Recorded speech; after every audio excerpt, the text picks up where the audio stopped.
Welcome to the Help My Unbelief podcast, the number one Christian podcast designed for the unbeliever.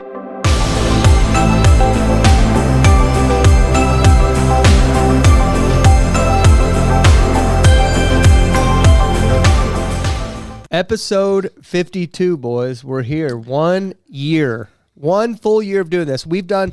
Now, here's the crazy part, because a lot of people will record podcasts and they'll record 10, 15, 20, 30 at a time and then put, not 30 at a time, but, they'll record 4 or 5 at a time and then they'll record them all through the week or whatever and then put them out once a week.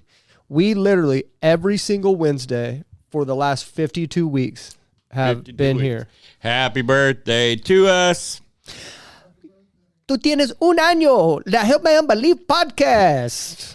Un año. And I have no languages to say happy birthday in except English. Tengo un sorpresa por ustedes. Por este año vamos a hacer este podcast en español. Wow. I think he said we're doing, we're taping in Spanish. I said I have a surprise for you guys. For the next year, we're going to be doing this show in Spanish. You mean you are going Hey, to... when we call Brett, when we call Kevin, just go ahead. Te voy a comprar algo que se llama Rosetta Stone, and then you can do it with me. No. I heard the Rosetta Stone, and I understood they do it with me. Or that one thing, Muggsy. What was that, Muggsy? Whenever I was a kid, there was something called Muggsy that they would sell, teaching people languages. Say, "Jishu la chouvi."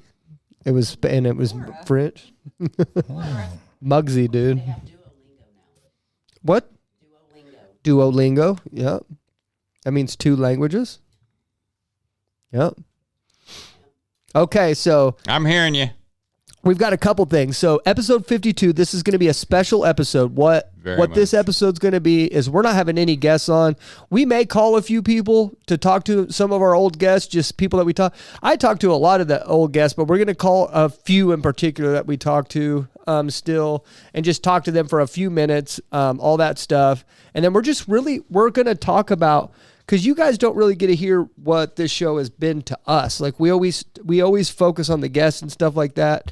And we want to talk about our experiences with the guests and how it's been for us for the last year. And we'll probably do this every year. We'll do this every single year where we'll talk about the last year's guests and have a special.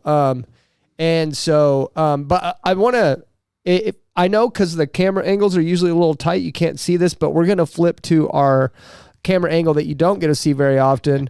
But right now, Larry has every single visor that he has ever wore in the last year sitting on this table right now. 52 visors. 52 of them. Yeah. All of them right here. Now this one's okay, but that one's special to me. Yeah, he likes to Help My Unbelief podcast, but here's my favorite. This one has my face on it. Point it to the camera. This one? The other camera. Your camera. Other camera. That one. That camera. There you go. That one has my face on it. And I'm a handsome son of a gun. See right how there. they look alike? Yep. They're even wearing the same hat. And He's wearing the same hat, and I've got 52 visors here, so including this one. we started the show, I saw you peeling something off with a knife. What was that? Yeah, this one's back when I was a rider and all that. I would find the visors like this one says what? What does it say? GTL. GTL. Yeah, God told Larry. God told Larry, Yeah, but God told Larry. I would find things, and then I would buy a patch, and if I could find a patch to fit it, I'd sew it on myself. You sewed that patch on yourself? Yeah, I sewed it on myself. Actually, this particular one I paid a guy to sew it on at the bike show, and he did such a lousy job. I cut it off and sewed it on myself. Well, you obviously didn't take it to Papa's leather barn, because they sew things on right there. Yeah. Yes. What's Papa's leather barn? It's a biker hang. It's biker clothing and stuff. I've been over there a lot of times. I've never had them, but see, here's the thing: I won't wear something like this anymore. Turn it around. I won't wear anything like this anymore. It's got skulls on it for those that are listening. Skulls. Hold it up again, Larry, to that camera. That camera? Yeah, it's got skulls on it. Yeah. All right. Because, like my shirt says, I'm not the man I ought to be, but, and then I'd have to get up and show you the back. What's the back say? I didn't know there was a back to it. Yeah, there was a back to it. What's it say? I'm not the man that I ought to be, but I'm not the man that I was. But thank God I'm not the man thank that God I I'm was. not. Yeah, thank God I'm not the man I was. There you go. I've in my life since I've given my heart to the Lord, I've changed tremendously. Yeah. Everything. When you change your focus, I mean, completely, everything changes about you. And some of these things, you know, like the Harley, I don't have a Harley anymore. I don't even ride, but, you know, I'm not going to throw away a perfectly good You don't Visor think right Harley's a bad company, though? but there's a lot of, no, and I don't think that has to do anything really, in all honesty, with your spirituality. But at the same time, it's one of those things that I had placed in my life before God.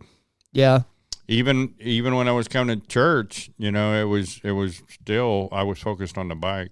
Even when I rode with the church riders. And I'm not saying you can't. It just, God needed me to focus completely on him.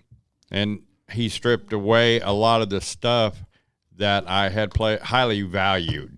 Yeah. I mean, when everything about you says Harley, you know, your glasses say Harley, your shirts say Harley, your pants say Harley, everything says Harley. I've branded myself. Yeah. Yeah. Oh, for something worldly? Now everything you says God on there. Yeah, pretty much. Yeah.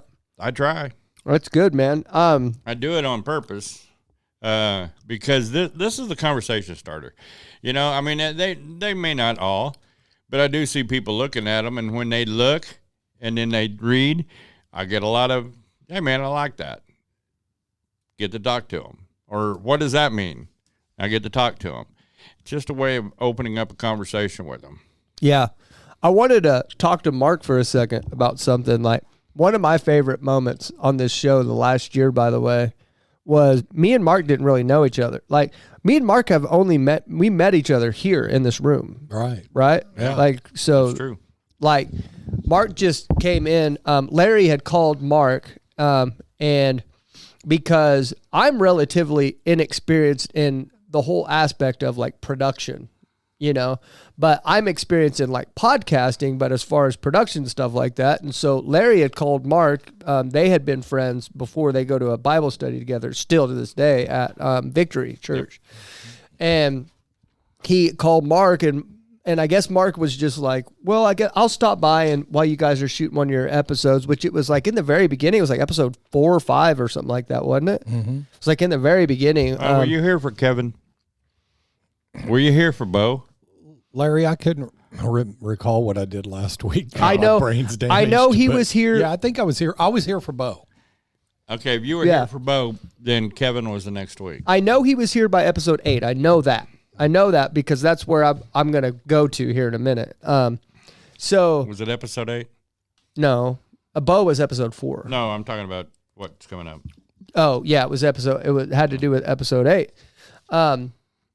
So what was crazy about this is Mark was like, okay, how about I just stop by for a second and I'll stop in the show and see if I can give some tips.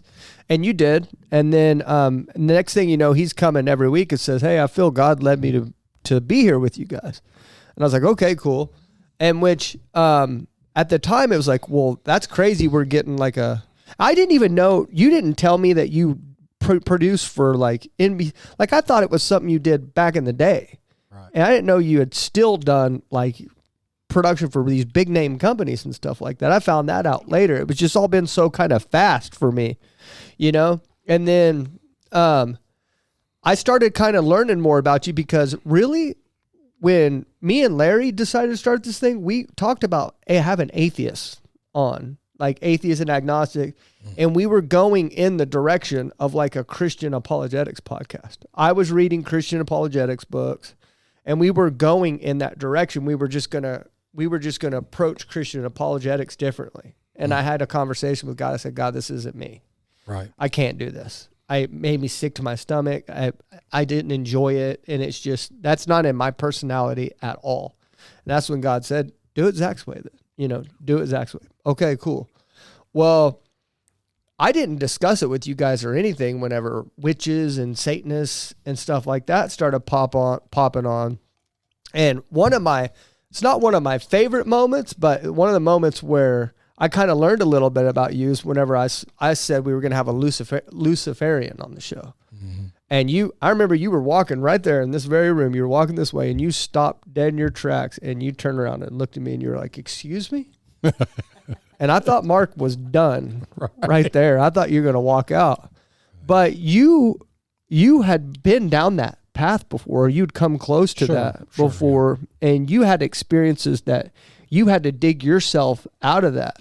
Right. And a part of you, what was that look for? That's what I wanted to ask that day. A little bit about your history, because that's something that we haven't got a lot of in the last year. What was that look for? Well, man, it was like multi-layered because, I've read the Satanic Bible. I've practiced witchcraft when I was in my 20s, practiced casting spells on people, practiced some of their blessings, made summoning pentagrams, did all that stuff. I was raised really fundamental Christian, very, very conservative Christian. And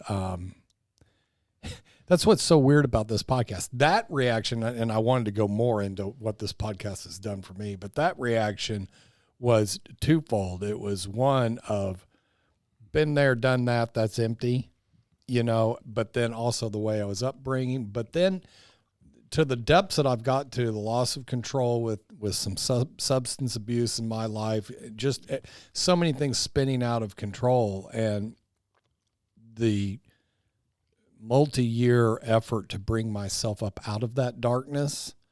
One of the big parts of that was deliverance.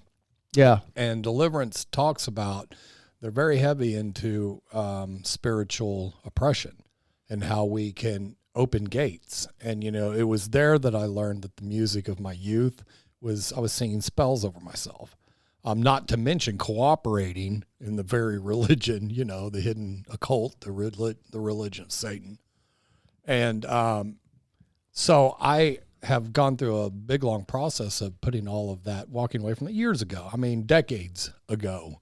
But then just lately, over the last probably 10 to 12 years of really putting up boundaries, really strong boundaries about what goes into my eyes, what goes into my ears. The Bible says by beholding we become changed. I absolutely live that. Yeah. I know that by beholding we become changed.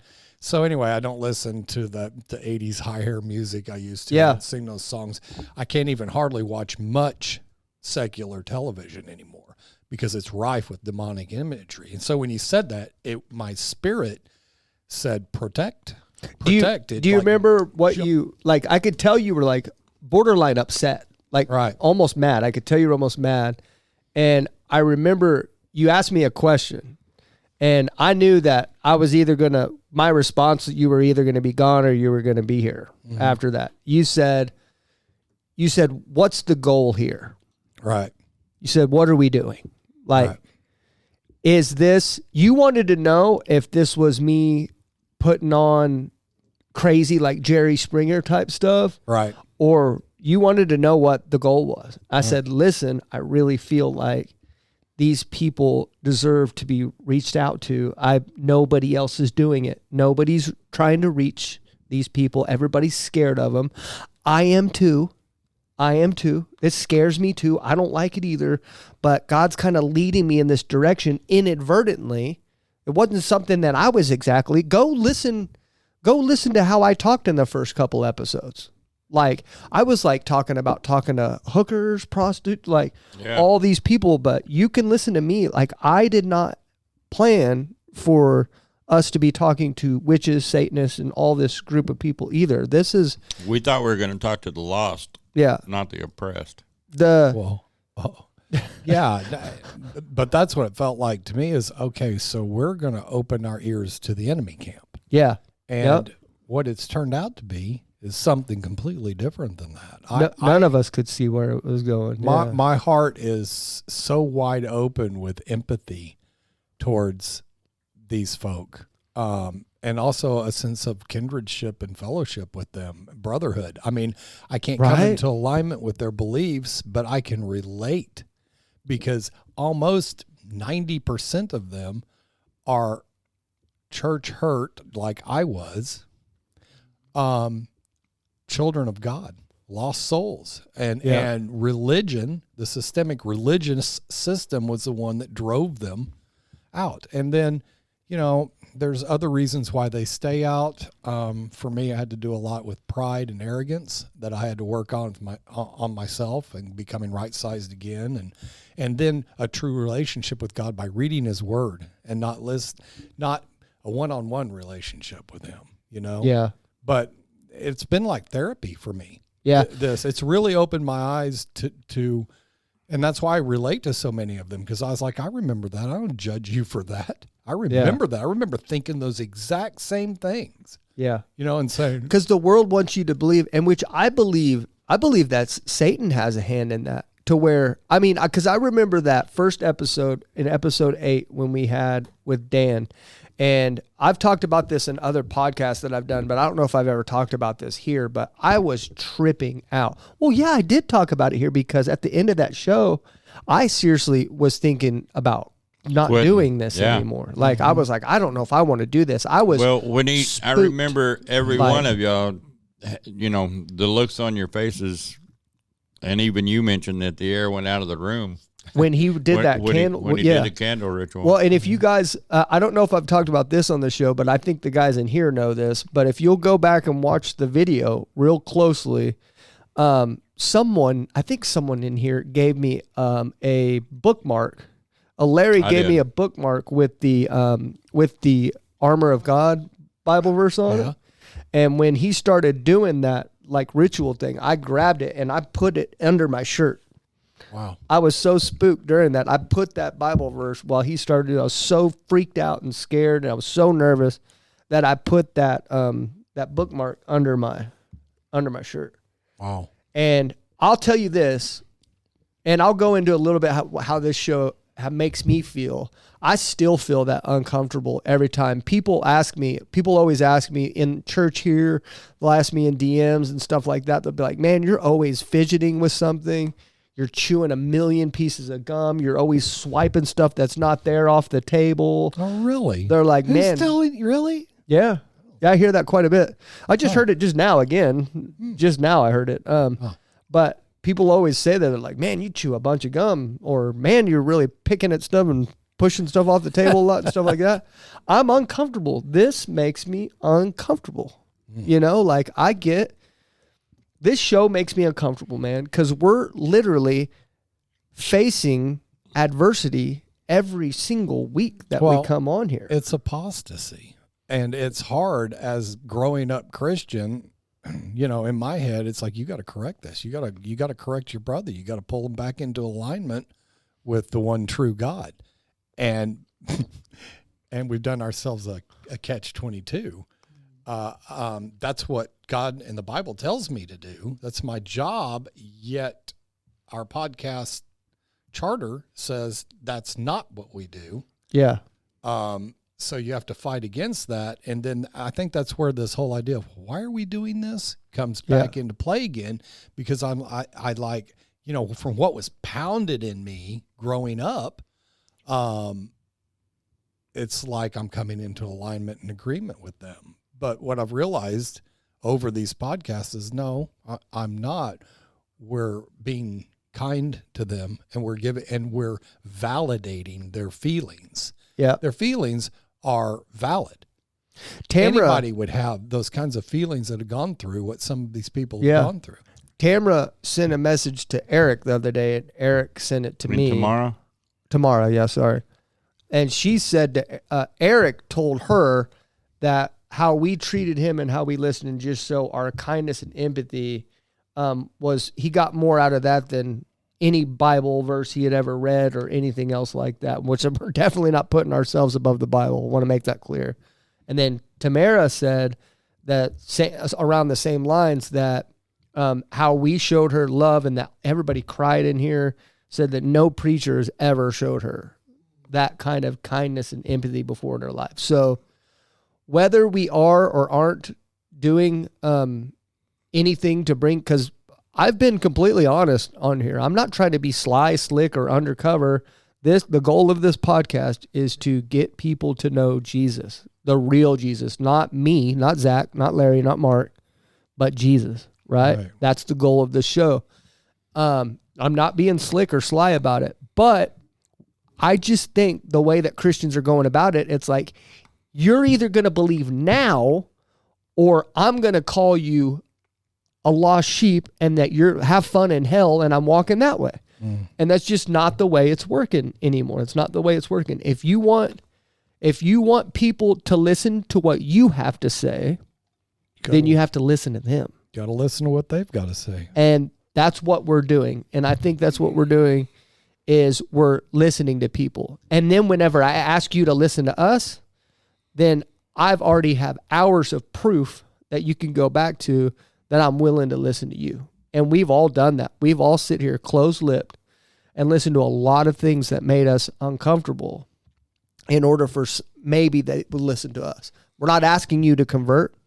We're not asking you to do anything else. We're just asking you to listen. That's it. Right? All right. I think it's important to also remember that we have been strengthened in the Word. We have a lot of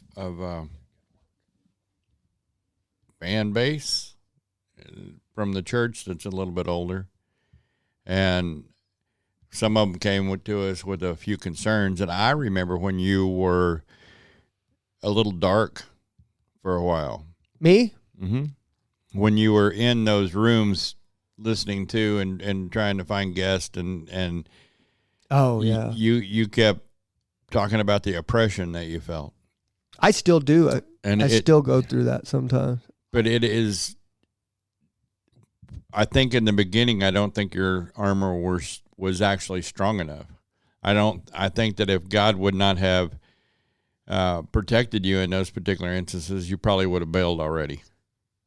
Yeah. You know, I'm saying that because as we grow in this podcast, and with the number of people that we've talked with, given all the different circumstances, we're finding that it's important for us to put on our armor every day. Yeah. It's important that we are the influencers in the world and not the ones being influenced. Yeah. And I believe that that's very important wherever we are in our walk. Yeah. Our strength isn't in ourselves. Our strength is in God. That's the thing, man, is I still have to watch because I still communicate with a lot of creators that create content that are anti what we believe in. And I still go down these roads. Like, it's very hard, very, very hard doing what I do. Like, I still feel very uncomfortable sometimes, man. Like, I see too much sometimes. And I see too much and I start questioning God. Like, I was talking to Steven yesterday on the phone, and nobody can convince me God's not real. That's for sure. That could never happen. But what what atheists are doing now is trying to convince me that God's not good, you know? And then that's what starts to bother me is like, they'll plant that seed that God's not good. And then I'll see a woman with cancer on the internet begging God for her life. And then next thing you know, she's dead or whatever. And it's just like, I'm like, ugh. And then the whole idea of hell bothers me. Like, I've never been in a battle that I've been in. That's what the battle itself. And I know Nero messaged me, and that we'll keep that message between me and Nero. But the battle itself makes me realize how real God is and where I'm on the right track. Because I feel like I could do anything else besides what I'm doing, and whatever it was would leave me alone. You know what I mean? And I'll answer your question here, Nero. I won't reveal the question. Okay, hold on. I will. I don't think you'd have a problem with it. So I'm going to reveal the question here. Nero sent me a message the other day, and I will answer it. Nero said, hey, and Nero said, I'm not trying to convert you or anything. I just want to throw this at you. He said, you always talk about this thing that's pulling you in the other direction, right? And you said that whatever it is, if you feel like if it left you alone, that you would feel peace. He said, what makes you think that that thing that's telling you to do that doesn't have your best interest in mind? And I'll tell you this, everybody's so quick to call God a narcissist, but God is gentle and he's patient and he's waiting, right? Mm-hmm.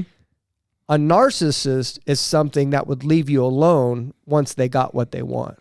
Mm-hmm. They pick on you and pick on you and pick on you until you break, and then you finally break, and then they leave you alone. That sounds like a narcissist to me. Right. And I'll tell you this, Satan, you're going to have to kill me. That's it. I had my wife for a period of time before she went to needed deliverance and spiritual intervention. She had these dreams every single night that this entity was grabbing her and trying to pull her off the bed, and she'd wake up screaming over and over and over again. And at the very end, it started telling her it would be much easier if you would just give up. And so it would. Yeah. Because then he's got you, and, heck, man, at that point you might start making millions, and you could be happy on this earth and get all the reward of this earth. I mean, that's when he leaves you alone, is when he's got you. It's the ones that God has that absolutely infuriate and drive Satan out of his ever-loving mind. Yeah, and if you just start to kind of dive into a relationship with God and you start communicating with him, and this is even like outside the Bible or anything, but you need to bring the Bible in to have a relationship with God. I want to make that clear, but you start praying with God and stuff like that. You can understand that the character of God is patient, is kind, all the qualities of what love is described in the Bible, waiting for you. You can mess up 100 times and he's not going to throw it in your face. He's just says that as far as from the east and the west, he's going to forgive and forget what you did. Like he won't remember. And I believe that that's literal. Like he's going to forget. How many times has someone screwed you over that you literally forgot about it? Never. Mm-hmm. Never. Especially if it was bad enough. You might forgive and be like, I forgive you. But I ain't forgetting. Forgive you. Keeping my eye on you. But I'll remember this forever. And if you get a flat tire, I'm going to be happy about it. But God literally forgets it. And for me, that's what I'll answer that question, Nero, with that, is that I feel like whatever this is that's talking to me and telling me to quit this, if I quit doing what I was doing right now, it would leave me alone. And that's not a good thing. That's what a narcissist would do. Yeah, I can answer Nero. I've done that. Yeah. Yeah, I bowed to that and gave up and went totally that direction. And that sucked. So that day, for me anyway.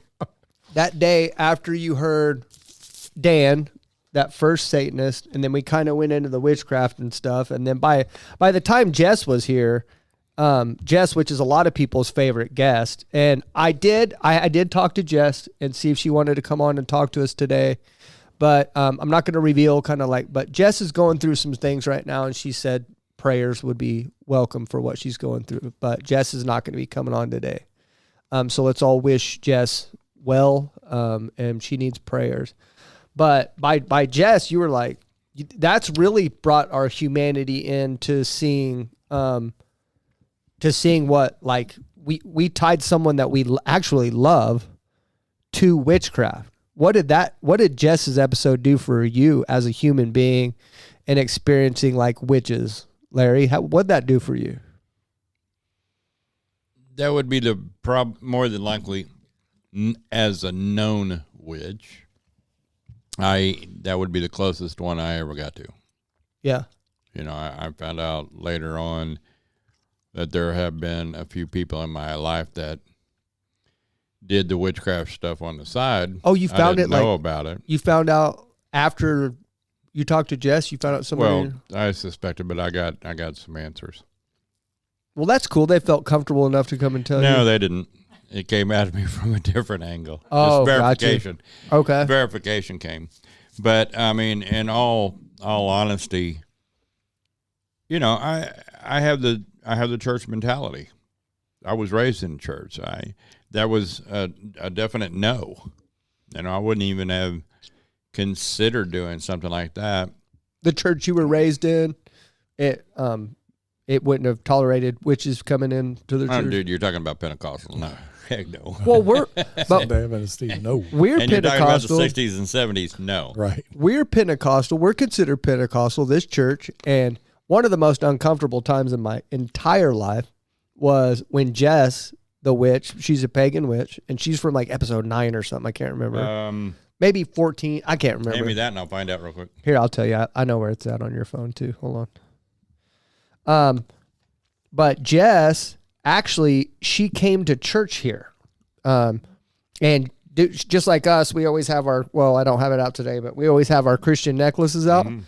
As so when Jess came to church here, Larry was here too, Larry Autry. Oh, welcome back, Larry Autry. He's our spiritual advisor. He's normally in the back, doesn't hear from him, but he hadn't been here in a couple of weeks. He went through something, and we got him back now. So welcome back, Larry Autry. Yeah, praise the Lord. But Larry Autry met her too. But Jess came to our church pentagram wielding her pentagram necklace.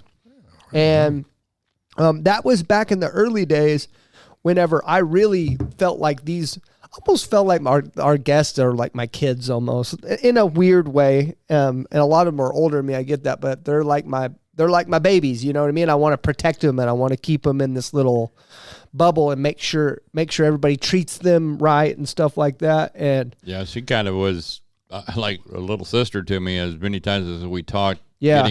Getting set up for this show. And she came in here and I was in the back directing, and whenever I came out in between services, she was standing out in the lobby and me and her were talking.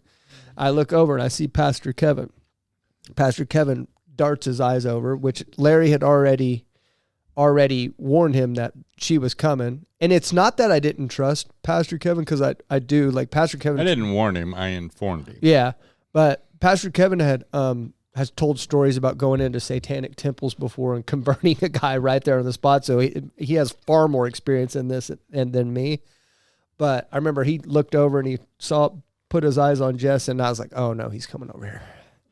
And Jess turned around, because Jess is a pretty strong-willed young lady as well. She turned around, kind of crossed her arms and looked at him. She's like, come on. And I was like, oh no. And I just remember going, and they came over and they talked for a minute. I just held my breath the whole time, and I turned to purple. But did you hear them? Huh? Did you hear them? They're both. It was so strange. It was so strange. Here's all I'll explain it. Because Pastor Kevin got so close. I've never seen him get that close to somebody. He got like in her personal space, and I could feel their spirits battling. Like I felt him being like, I know. And then her spirit being like, I know.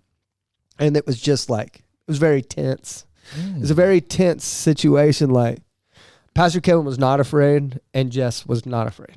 Right. And they both just kind of stood toe to toe with each other. And it was just an interesting experience. It was interesting. But say that in the truth way. In the truth way, that's what you saw. But in truthful, Kevin was being his friendly, disarming. He was so sweet. Stuff. Yeah. Yeah. No, he was so sweet. Because he welcomes everybody here. Yeah. Regardless of what their past is. Yeah, but there was body language going on that nobody else could probably see, but I was watching very closely. She already had her radar up, you Yeah. know, because this was not her environment, so she was already on it'd be guard. like, it was like me walking into a bar, a witchcraft or a satanic ritual with my I would never walk into one. As far as what he I could said, feel it in a bar, you know what I mean? Because that's where my demons were. you yeah. know? As far as what he said, though, like he was so poised and cool and calm, collected. Like, he was just saying, like, he didn't bring up witchcraft or pagan or nothing. Like, he just stood there and just told her, I'm glad you're here. You know, where are you from? Arizona. Oh, Arizona. Cool. Oh, I have a buddy that went, you know, and he was just bringing up small talk, small talk, but their body language and everything else, there was something else going on in the spiritual realm. And it was I'm sure there was something going on in the spiritual realm. Yeah, and it was just kind of cool to watch. The Archangel Michael standing there with our pastor going, yeah, this you go and no further to the other demons. Yeah, yeah. And they were probably very enraged about it. I got all kinds of things I can see in my head going on there that none of us could see. Jess was episode 10. No, Allie. That's Allie was episode 10. Allie was 10. She was right before Eric. Episode 14. Yeah. God, I was bad at thumbnails back then. Yes. Just that was kind of the tipping point for me thinking, okay, my heart is starting to open and I'm starting to understand we're not coming into alignment like with this. This is a hospital, man. And the patients that are coming in think that we're the problem because of their past experiences. They're looking through distorted lenses. And that's just, like I said, again, causes me just to feel a lot of desire for them to know Jesus instead of the construct of religion. Construct of religion has hurt so many people. When God comes there, you know, Jesus talked about it specifically. On that day, many of you will say, was it Raka or Lord? And I will say, we threw out demons in your name. We heal people in your name. And I'll say, depart from me. I don't know who you are. Yeah. There's going to be a lot of the people that set up the construct of religion to, instead of saving souls, to control and manipulate people, just like politics, that are going to pay a heavy price for that. Yeah. And we see some of the fallout. Yeah. That's what, like, you just get them to the dance. You can't make people dance, but you got to get them there. How many other Christian podcasts are getting people to listen to Christian media? Because that's what we do. We talk about Christian media. How many times have we gotten somebody that was on the fence to believe or didn't believe to come to church? Quite a few. Jess is going to her own church. She's come to our church. Even Coco's talking about coming to church. Now, if they don't convert, then that's why I was telling, maybe I was having this conversation privately, but like one of my goals isn't to convert people, because I'm a very goal-oriented person. And guys, let's be honest, our ratio isn't very good right now of people that we're talking to. You know what I mean? If that was one of my primary goals, I'd walk around feeling like a failure all the time. You know what I mean? You can get people, you can lead a horse to water, but you can't make them drink, or you can get them to the dance, but you can't make them dance, right? I think we're getting people to the dance. Well, without proper training, you can't get a horse to dance anyway. Oh, really? I don't know. Yeah, I bet I could if I kicked him hard enough. I don't know. What's that parable of the seed sower? Yeah. You know, the parable is some seeds were thrown. Our job is just to throw the seeds. Mm-hmm. Yeah. God's job is to loosen the ground. Yeah. Yep. But, you know. And the water later. The thing is with the people that we're talking to, though, because of what they've been through and the trauma that they've been through. They're hard soil. Even if you do plant a seed and they go, you know what, man, I might give this. I'm thinking about maybe possibly giving this another shot or looking into it. You know, there's so many hoops that they've got to go through, because a lot of them. How come you think that? Huh? Yeah, you say that, but you know. That's religious. Yeah, they call rock bottoms. And like I said, I get a lot of stuff from recovery. I got a lot of that that helped me back to God. Rock bottoms are the place where you just get to the point where you're like, I'm ready to listen. I'm ready to try anything, where before I wasn't. People's rock bottoms are different. And, you know, God will supply if he wants us. If we've planted the seed and it's his will, you know, that this person come to him, the right impetus will happen. But also, we talk about the rock bottom too. And I'll say this, man, a lot of them seem to be happy.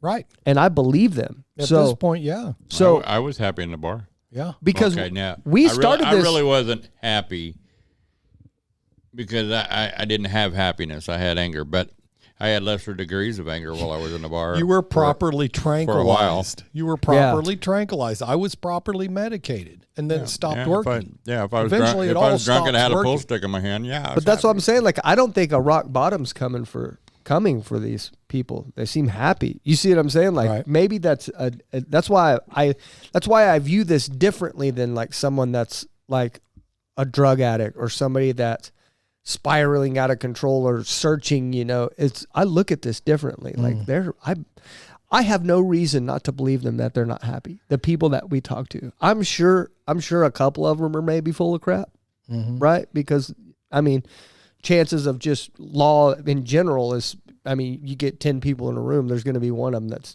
There's full of crap. But yeah, but there's a whole lot of difference between happy and joyful.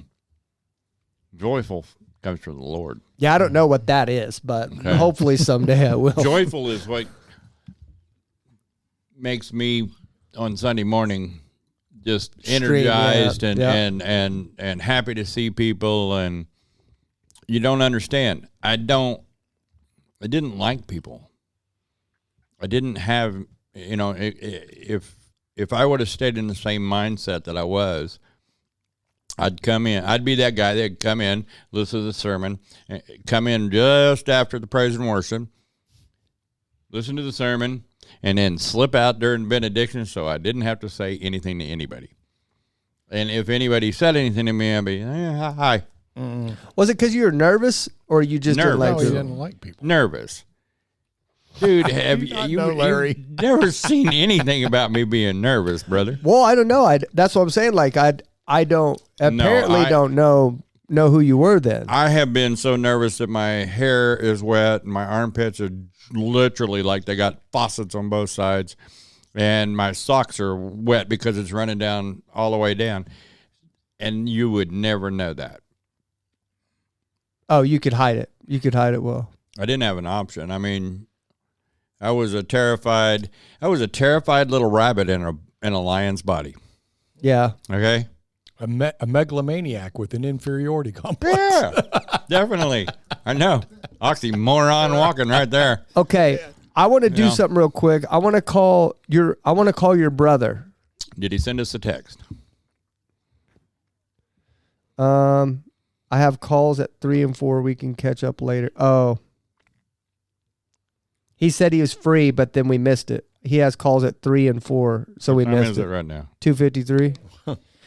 I wonder if we could just call him for a couple minutes. You want to try it? Yeah, do it anyway. Don't listen. Don't listen to what he. What are you doing? Just hit his name. This is Kevin. This is Kevin from. If we can get him to answer real quick. Okay, just start singing Happy Birthday with me real quick. Kevin from episode 5.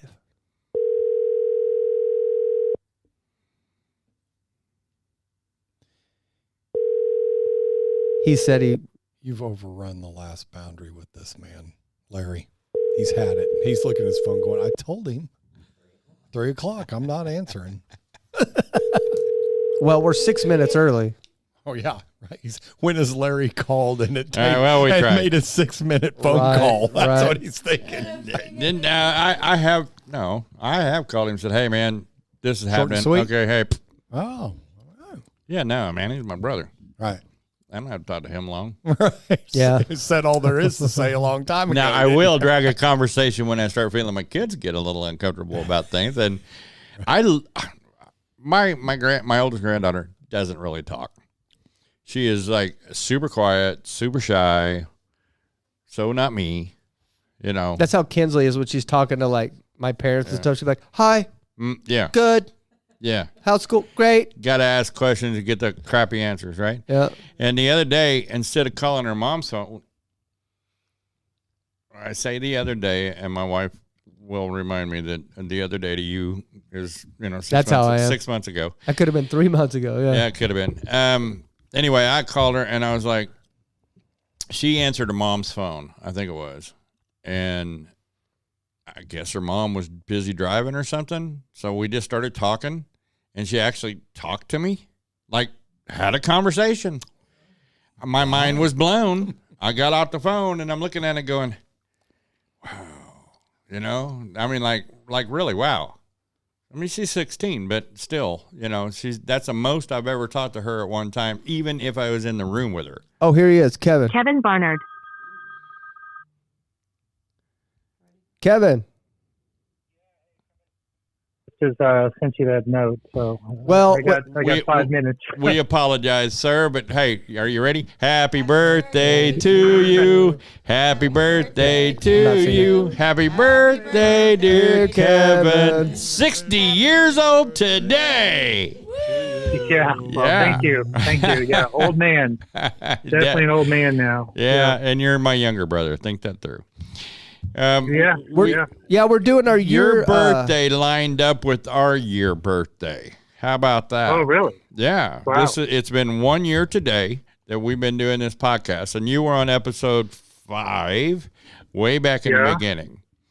And I just wanted to say thank you so very much for coming on. How's life? Yeah, how's life been, Kevin, for the last year? How's life been for you? What new has happened? It's been very busy.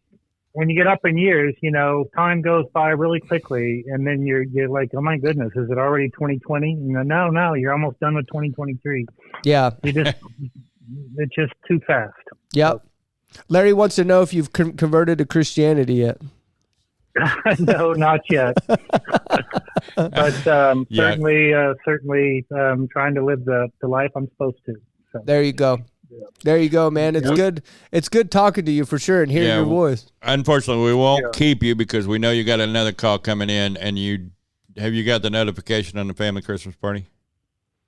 No, I was going to ask you about that. December 9th. And I thought you were going to give me a call about Aunt Vera, not Vera, but Aunt Laverne. I heard about that too. Yeah, we had a loss in our family. Oh, no. Yeah, well, what did you say the date was again? 9th. December 9th. Yeah, December 9th. Okay. Yeah, we'll get a hold of each other later. I just wanted to say happy birthday to you today, and we were taping, so just wanted to share some joy and give you a smile, old man. Well, thank you. Later, man. Have a great day. Later, Kevin. Bye. All right, love you, bro. Speaking, you cut it off too quick. That's one of my highlights right there. Okay. I said Larry wanted to know if you've done a Christian. I blamed it on him. Well, one of my highlights. Listen, my brother has not ever been an affection type kid. Okay. And I went over. I listened to our whole podcast again, because we were reminiscing and trying to come up with some information. So I listened to a few of the older ones and, the ones that meant something to me. And Kevin's was one of them because I have it on tape. Okay. Because you hear me all the time. When I get off the phone with you, I always say, hey, I love you, bro. I love you because I do love you and I'm thinking of you and I want you to know I love you. And I've told my brother I love you every time. Okay. And the audience isn't going to understand this because they probably don't live the way that we do. But Kevin always says, yeah, okay. Yeah, man, I'll see you later. Whatever. Yeah. I don't love you. I think he's actually said I think he's actually said whatever a few times, But he's never, he's one that my mom would make him, stand still for a hug. Okay. You know what I mean? Like if I want to aggravate him, I will tell my daughters when we're in the same, to go love on him. Go hug Kevin. Right. All right. And I will because it's good for him. I'm not that way. But then I got to remind him I'm also the only one with kids. He didn't have kids. So, but at the very end of the podcast, when he was hanging up, I said, love you, bro. And he goes, love you too. And I got it on tape. I had to listen to it like 15 times. I was like, oh my goodness, yes. You can ask You need to make my wife. I was thrilled to death with her. You need to make a recording of just that little section and put it in a card that he can open, and it'll say it over and over. Okay, let's reminisce back to this. Let's reminisce back to this episode real quick. Do you guys remember Celtic pagan Gemini? Oh, Gemini. I don't remember. Yeah, go ahead. Don't hit the mic like Yeah. it's a baseball. If you're or gonna talk, something. you can't hit it away. That's like hard copy. You've been here for this long and you're scared of the mic. She's like, get it away from me. I don't know. How I'm come? not scared, but I couldn't remember of like, is she the one that was So- abused? Celtic pagan Gemini is the one. Done all of them. The one story that I remember that sticks out to me about her was when she got baptized in the Holy Spirit. When she got baptized and she started speaking in tongues, and she said that she felt the presence of the Holy Spirit of Jesus, and she felt really good. But then the next service that she had, she was standing on stage or something like in the church, and then the preacher came up and put his hands on her, and she got like knocked out in the spirit or whatever. What do you call that again? Slain Slain in the spirit or whatever. Yeah. She said that she had an experience with Yahweh, God, the head of the Trinity or whatever. And she said the feeling that made her, that's what turned her away from Christianity, because she doesn't want to serve that, because she felt an icky, nasty feeling from that. Do you guys remember that and how that made you feel? You don't remember that, Mark? You don't remember that? In relation to Jess, which podcast was this? She was a couple ones later. You may not have been there, Mark. I may not have been. What episode is she on? Episode 11. Yeah, that was before Jess. I remember her because I felt like what do you? I remember that's the first episode where I was like, what do you say to that? Right. Like, what do you say to that? Like, I don't know what to say. Like, there was a lot I didn't notice what to say. yeah, there's a lot of those. Yeah. Same here. I mean, the unique predicament we get in is it's almost, you could almost dedicate this show to like defending God, because there's so many hurts. Yeah. There's so much judgment of God and that's something I don't want to get dragged into, because and from my perspective, the Bible is the defense for God. But then this is where this whole Christian apologetics will never work for this kind of podcast, because you throw out a verse, they throw out some YouTube channel reference with some historical ancient writing that predates the Bible, and then you throw out, and then Nothing gets done, man. No, only hurt feelings, resentment, and anger. Yeah, you'll have people that will have your back because, oh, you dunked, oh, you did great, but nothing actually gets done. Nothing gets accomplished. Yeah. And so I don't know. I can tell you the way it makes me feel now. Just hearing you say that is just sad. Yeah. I want to say, well, then that experience wasn't real, because God is love. The Bible says God is love. Well, I can't tell her experience wasn't real. It's her experience. Yeah. What about the very next episode after hers? We found out what preterism was. That would be Wayne. Oh, that's the episode. I don't know if I said this on air before, but before we came in this episode, I came in and I told Larry, for the only time out of 52 episodes, I told you gloves are off. Yeah. That wasn't Wayne, was it? That was Wayne. Yep. It was Yeah, Wayne? because we were I dealing. thought Wayne was like in 4. We were dealing with another believer. So let's let the debate class start. Yeah. I told Larry the gloves are off, and you should have. Yeah. I've never seen his eyes light up to this. He's like, "What? Excuse me?" And he was since then. Well, you had to tell me what preterist was too. Yeah, I had no clue, but I mean, Pastor Gary didn't know what preterism was before the show. Really? Yeah, he didn't know. Wow. Yeah, there's a lot of things that he's learning that he didn't know. I mean, being brought up the way I was brought up, I was like, oh, it's just another interpretation of the Bible.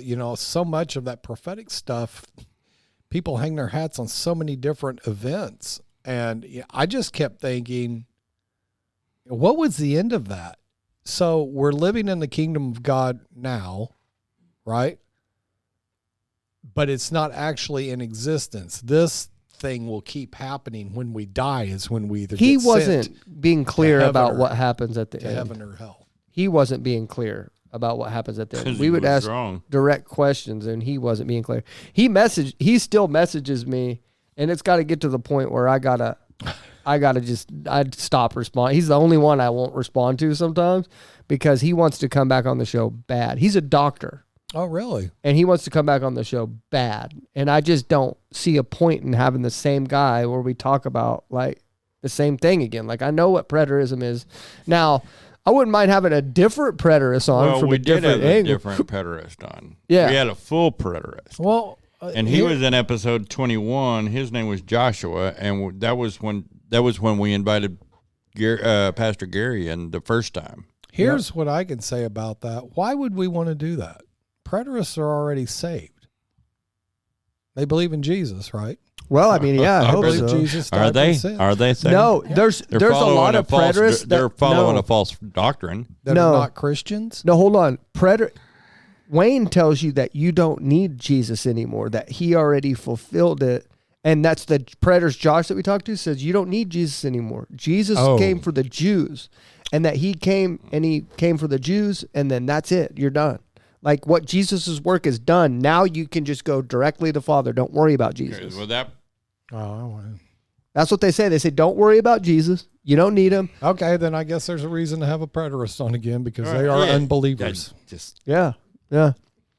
Well, I mean, they get me aggravated. Here's the problem: when you start making shades of gray, okay, 50 Shades of Grey. it's either Larry? black or white, brother. Oh, no, my. not that. Don't go there. oh my. All right. Tickle and a slap.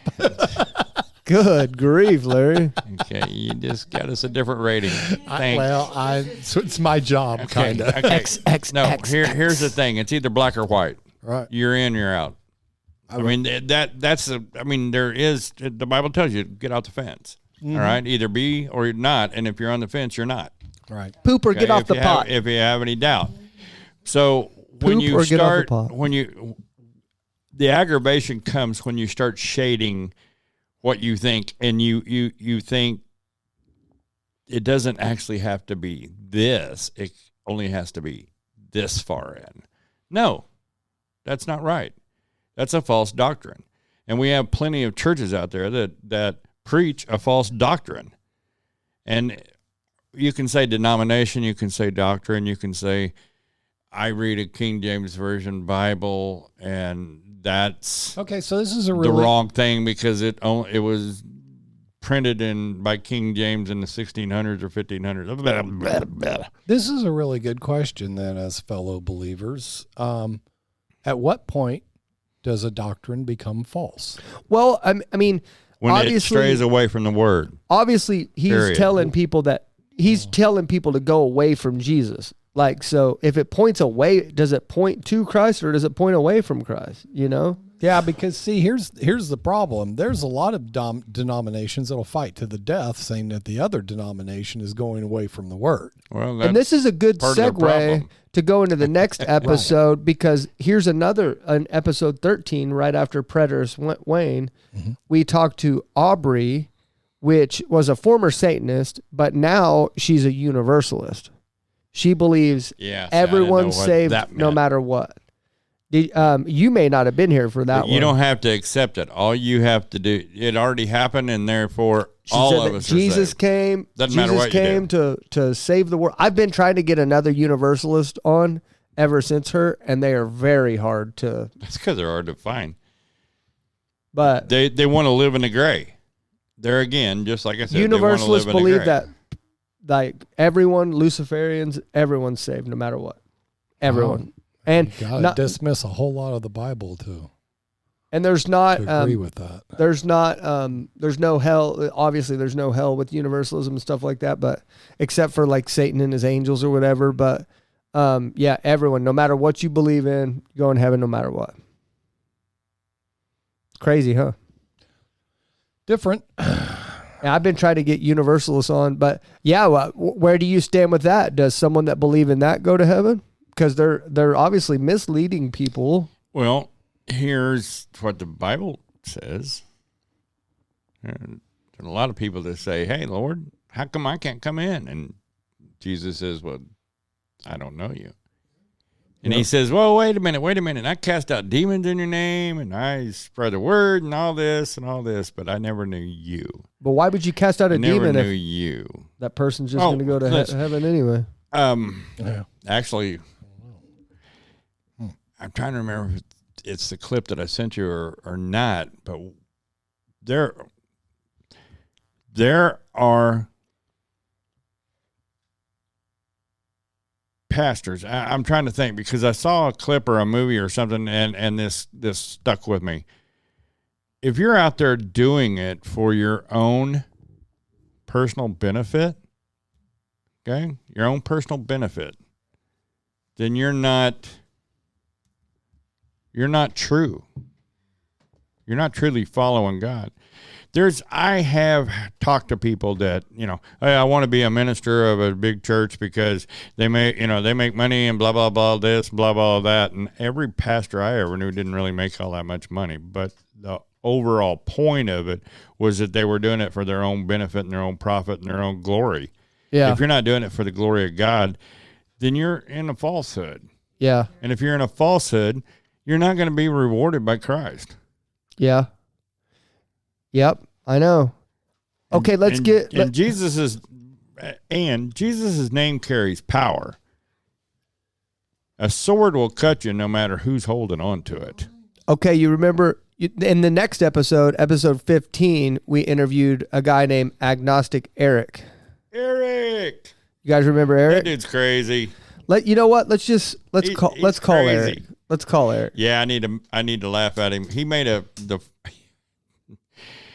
He made me a video about homemade visors that was hilarious. Let's call Eric. Darcia laughed out loud, like, "Oh, what are you watching?" And I put it over there. Oh my goodness, she just started laughing. It was hilarious. Eric's video on visors. Was that Eric himself doing that? Yeah, that was funny. Yeah, I had to question. Well, he may not answer either. I had to question him because he said, "Well, I went down to Oklahoma." I'm like, "Dude, if you were in Oklahoma and you didn't come by to see us, I'm kicking your butt." Please leave your message. Nope, Eric didn't answer either. Well, son of a gun. Well, we got a text. Maybe he already told us why. Oh, like I'll call well, you I back didn't text him from this number. You have Judy. Oh, all in the same one. Yep. Oh well, I didn't want to talk to you anyway, Eric. That's fine. Hey, we tried. I do think your video was hilarious, though. I really do. Yep. What about Norse pagan Fro?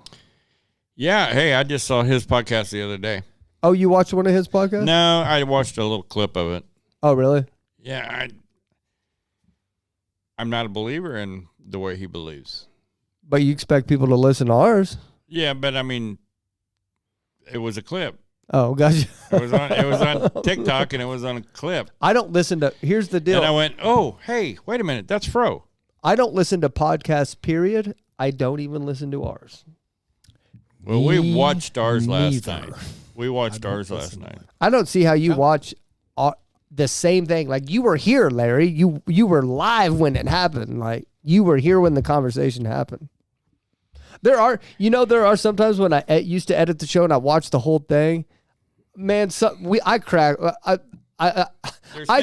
up, dude. Like it's funny. It's like we're funny. We're funny together sometimes. It's pretty funny. But like I went back and watched the very first one the other day. And the very first one, I'm looking at the lighting. I'm looking at how stiff we were. I'm looking at how. Oh, were we pretty stiff? Yeah, it was horrifying. We're better. We're better now? Like I've shared before, it's like Star Trek. You watch the first season of Star Trek after pretty stiff. Yeah, from the second season to the first season. Oh my goodness! From the first season to like the seventh season, wow! It's like they were looking like stick figures. We were flipping through channels, and Star Trek was on, and I just stopped it for a second, and right off the bat, she noticed how short the skirts were. And then they brought in, there was 2 guys, and they're dressed in blue and gray, right? And then they bring in a young lady in, and her stripes for her chest, that's all she had was this, stripe for her chest that went over. And Darcy goes, how come she's not wearing a shirt? Right. Because the others had the same thing, but they had a shirt on underneath it. And I'm like, it's the 60s, babe. This Captain Kirk. And I was like, wait a minute. This was the first season, episode like 7 or 8, 4 or 5, 7 or 8, something like that. And it was like, it's in color. Yeah. I thought, wasn't the first Star Trek's black and white? Or was it just because I had a black and white TV? Can you imagine how many half-breed little alien babies are strung out over this galaxy with that guy flying the ship all over the place? Yeah. I'm just saying. Yeah. I mean, he fought and he kissed the ladies, you know. Yeah, he did. Rampant, dude. Okay, Larry, what about episode 19? What about episode just 19? His child support bill. Is that Indy? Yeah, That one's Indy. with Indy. Man, I listened to it the other day. What was special about that episode? You remember what happened during that one? Yeah, I do. That was the first time God moved us in a manner. We lost was it the video that we lost, or the sound that we lost? We lost everything. That one, we lost everything. And when we taped it on Wednesday, she was pretty nervous, but she had a good story. And then we completely lost everything. And you called me up like what, Friday? We're not gonna have anything for Disney, all that stuff. Yeah, we had to come panicking up and stuff. Friday And I'm night. like, hey man, let's just do it. Let's go. I think I said, didn't I say let's see if we can do it on Saturday? No, I think we did it on a Friday night. Was it Friday night or Saturday night? Friday night. Because we had to get up early and go to church the next day. Yeah, Oh. so it was Saturday night. Yeah. And so here we are up here on Saturday night, and all of us were a little bit aggravated. I mean, all of us, the 3 of us, were because I think you were off on a hurricane chase. So we were in a little bit of an aggravation about it until we started talking to her. And when we started talking to her, the power of her story still carries. What was intense, what I remember, And I remember that moment when she dropped she it. said it, and we were both, I mean, like, I went on through it. You can see, I was literally pretty much listening, but I was watching back and forth. And I went back over and over it, and I got the timestamp for that one. And when she told us, I mean, we're like an hour into the show when she said that. And when she said she's gone, none of us really grasped that immediately. Until we were like, whoa. Yeah. And then it's like, didn't you ask? What Larry's talking about is Indy the first time didn't tell us the full story. She used to be in a witch coven. She's a Christian now, but she used to be in a witch coven. And what she didn't tell us when the audio cut out, but she told us when the time we actually recorded it, was that her former witch coven killed her daughter. Yeah. And they're still in trial with it. And she dropped that on us, and she said, and she started crying, and she said, she's gone. And we were all just like, what? Like, it took us a minute to process the fact that her daughter had been killed. She meant. Yeah, that her daughter had been killed by witch coven. And I haven't talked to her in a couple months because she was in trial with her, and she goes off she's like in witness protection and stuff like that. Yeah. She goes off the radar sometimes. Like, she doesn't want to be talking to anybody and stuff like that. So, yeah, that was, I think that brought it, because we talked to people like Jess, and it seems like everything's all cool, and they're just normal people and all that stuff. And then when you talk about the depth of what happened with Indy, it was like, man, you don't realize the power that you give stuff over you. yeah. You are the one that invites them in. They don't just come in, they're invited in. no matter what. Oh, what about this one, man? This is the one I really feel like in this one, episode 23, Christian Witch Sarah. I feel like we all did a bad job on that one. I don't know. What did we do?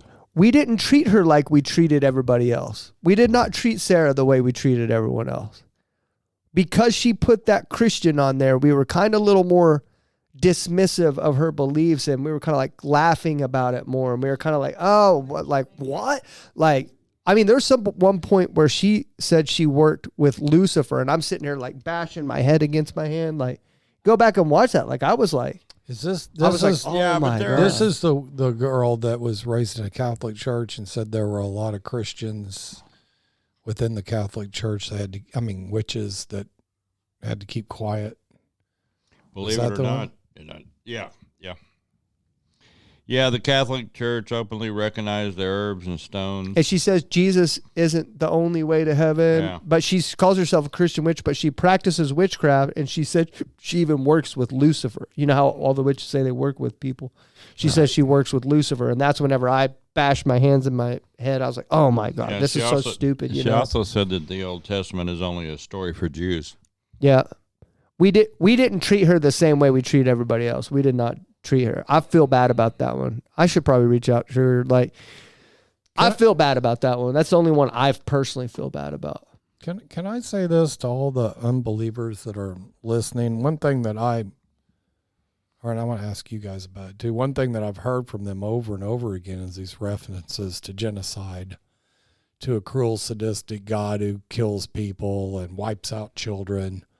And I've actually read, almost done, with the whole Testament from beginning to end.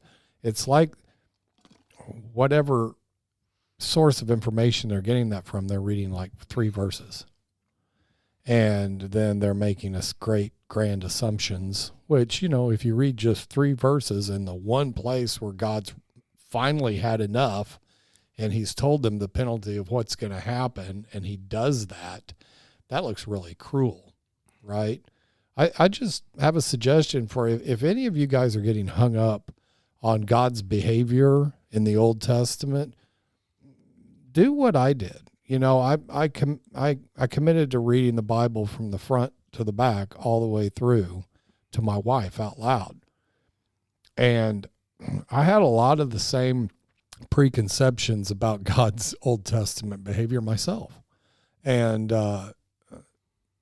you read everything in context, it changed me. It changed my heart towards God. It made me understand how actually long-suffering, and frankly, I felt sorry for him, the way we've treated him. Frankly. Yeah.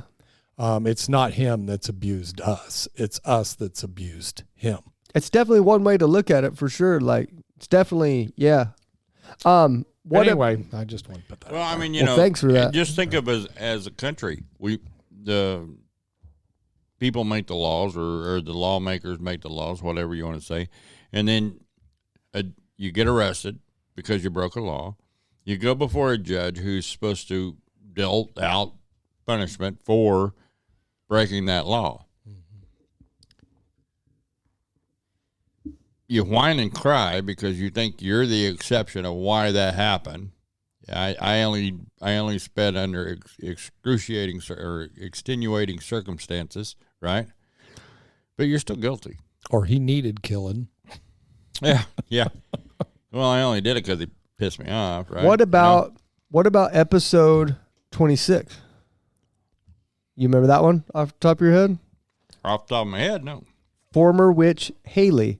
What I liked about that episode, I still use that to this day. I remember her story where she talked about where she was in a float tank, right, trying to conjure demons, and Jesus showed up and reached out his hand and said, "It's time to follow me." And she said, "Yep." I still see her on. I see her clips. I think I follow her or something. And now we move to the guy that knew how to piss you off. Episode 27. This is Larry taking a breath. This is me taking a breath. You remember him? Matt Justice? This is the one that kept working me. Instead of his page only being like a couple of sentences, like on some of the podcasts, that page is full. So it must have been the guy. No, that was actually over Haley because. I wrote a whole prayer for Haley, on Haley. I forget some of these, man. Episode 28, Christian witch Candace. Mm-hmm. Remember Candace? So we had 2 Christian witches. Yeah, she was the one that emailed us that said that she's thinking about throwing all of her tarot cards away and stuff like that. Yeah. Yeah, well, she doesn't work with Jesus, and she said Jesus is the only way. Did she? The other one said Jesus wasn't the only way. Okay. What about episode 29? This is the show with the trumpets, where Mark and Larry had a trumpet off. Oh, that was funny. Who won that, by the way? I don't remember. Larry did. Larry did, because I wouldn't even trumpet, because I know what it was going to sound like. I don't think I did anyway. That was Chaos. Chaos Witch Miguel, and that's the one where he was headed to a weekend of a debauchery. Yeah. Well, he was headed to a weekend with staying in the woods with a bunch of other witches, and they were going to do satanic witchcraft and stuff. Did he come back? And I told him to tell everybody Zach from the Help My Unbelief podcast said hello. And he was like, well. I wonder if he ever came back. Yeah, he emailed me. Yeah, he messaged me later on and asked me to delete some things out of there because he posted the location and stuff. He's like, "Oh, can you take the location out of there? I don't want people to know where this is at." And I was like, "What? You don't want me to show up with pitchforks and fire and stuff like that? You afraid I'm going to show off?" Now this one, episode 30 with agnostic atheist Will the trucker. He still comments on our stuff, and I don't think Will likes me very much. You don't think? No. He still throws some poopy Zach. at my windows. How strong was that one? That was the guy that was Mormon. He was former Mormon. He was a Mormon guy. Well, I'm reading the notes now. Indy found him. Talked him into coming. Will the trucker? Mm-hmm. Oh, that's right. Yeah. Ooh, Alyssa Ravenwood, episode 31, Pagan Witch Alyssa Ravenwood. Well, you're going through a lot. She was the one. That had the poems. Yeah, remember? I read the poems. Yeah. Remember those poems? Yeah. Mm-hmm. Very interesting. Oh, this guy's one of my favorite. Episode 32, Eclectic Pagan David Christensen. He was the Norse pagan roots. He was a real nice guy. Yeah, and he believed in universalism as well. Yeah. Or at least that's what I got written in my notes. He's one of my favorites to talk to. Like, he was a really nice guy. Most of the guys and ladies that we spoke with were actually pretty nice. I mean, well, I don't think anybody's nicer than episode 34, Dustin, Atheist Asks. Mm-hmm. Nobody's nicer than that guy, probably. Who's that? Well, I think. Who is that? I'm going to go with Indy. Indy's sweet. Indy was super sweet. Haley was sweet. Oh, Pete. The episode 35, we had to reshoot that show again. Oh, that's the one with... That's our only other show besides Indy that we had to redo. Yeah, but we had a different attitude about it because we knew that when God shut that one down, I mean, come on, we did the whole thing and the one wire wasn't plugged in, and that's why we didn't have any audio. I was mad on that one. Yeah. You guys had to talk me off a cliff on that one. Yeah. I was about to shut the whole dang thing down. Treated that guy bad. Oh, so... But, I mean, instantly, I really felt like, okay, God did it again. Right.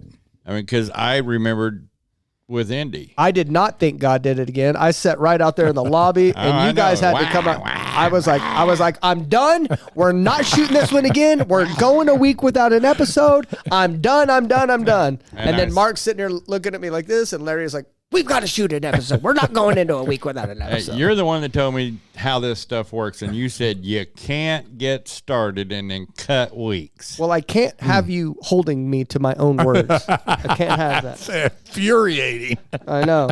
Is it? I cannot have that. You have to let me that's how God, adapt and be a chameleon. Hey, that's how God wants you to be.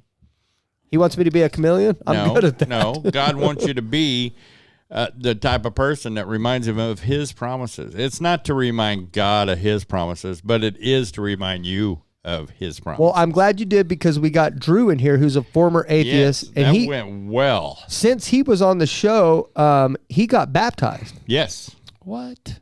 Yeah, he got baptized. Yep, Wow. he got baptized, yep. Yeah, and here's the thing. What's awesome about that is his wife, Drew's wife, was the first one that recognized me from this podcast. She never met me kind of here at church, right? I mean, never. And then she was getting ready to get baptized, and they had asked me to help direct people. Mm-hmm. And they got one more. Make sure she makes it over there. That's what they said. And then out this comes this lady, and so I walked her all the way over there, and she looked at me. She did that, like, whoa, like that, but she didn't say anything, and got her over there. And then later we talked to her, got to kind of know her. She goes, yeah, I recognize you from the show. I watch your show all the time, and blah, blah, blah. And I went, what? So I took her to Zach, not knowing that I would bruise him a little bit by going, hey, she recognized me from the show. And Zach was like, Whatever. Didn't recognize me, man. How come she didn't recognize me? Yeah. I think I just slapped his pride, right? Wham! I think just from the comments and stuff like that, like, I really think I'm the hated one on the show. And I don't know why, dude. Oh, man. No, people are like, I'll really like Larry, and Mark adds this and stuff, and then just nobody ever says anything like, Zach really adds value to this. Hey, what did Jesus say? That a prophet gets no respect in his hometown? There you go. Because you're the leader of the ship, no, but buddy. then, That's why. Then she went home. We talked to her a little bit, and then she ends up bringing her husband to church. And her husband, Drew, and her husband comes in, and he was not liking the fact that she had gotten saved. That he needed to be, well, you just watch the podcast and figure out what he said. But I kind of got, once she brought him in, because we had made a connection. So I did my best to make a connection with Drew, and he got saved. Yeah. He comes in and gets saved. And then so I got connected with him, and he's a good kid. Yeah. And now he's actually in our men's group on Sunday. What about this one? Do we want to hold on? And so we got him to come in and sit, and their stories were a shadow. Oh yeah, yeah. Like, Pete and why Drew, God. That's why God shut it down. Is because we had Drew, which was like a 35, right? 33, 35. And we're talking to a 19-year-old that was going into the exact thing. Everything. Same college classes, same college. Raised courses, Catholic. Everything, dude. All that. It was crazy. Yeah, that was crazy. And then he's an atheist, and he was an atheist, and he just gave his heart to the Lord. And he comes in here, and he doesn't act like a blumbering, well, I was going to say idiot, but I don't want to refer to it that way. But I mean, I thought you were going to say a-hole. I thought you were saying a-hole. I was like, whoa, I didn't come think on now. that he would be that articulate, that smooth, and that comfortable. And I mean, listen to what he said to the kid. I mean, he said some stuff to the kid that was like straight up on point, biblical and everything. And I'm like blown away by this kid, and I've got a relationship with him now, I mean, so it's amazing how pretty God cool. works. Yeah. Okay, we were talking about this pre-show, and if you guys don't want to talk about this now, maybe we should be honest about it. Episode 38, Heaven Visitor Dakota Lee. Maybe we should talk about it, or you guys want to skip past it? No, you can go ahead and talk about it. I just think that that's a pure sign that we ought to check out our guest a little bit more.